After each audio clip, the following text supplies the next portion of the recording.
Hi guys! Ako'y nabubuwis at ano nyo kung bakit? Kakalagay ko lang ng tempered glass sa aking cellphone. Puno ng bubbles! Kaya ako nga pinalagyan at pinapalitan. Ayaw ko na may mga bubbles at mga andaming foreign mat sa loob.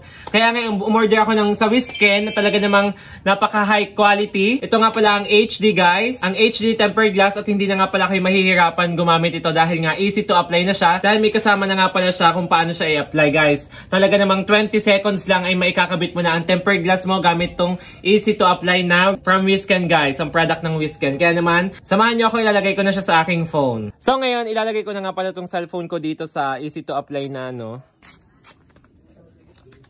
Isunod natin ang wet wipes. After ng dry clothes, ito namang dust absorber para ma-sure natin siya talaga na wala siyang dust. After ng dust absorber ay okay na, easy to apply na tayo guys. I-close lang natin siya. I-close. And then, i-pull natin siya mula dito sa baba, pailalim. Press.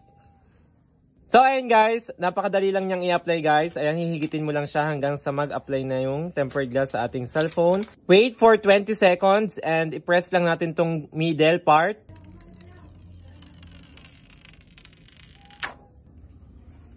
Diba?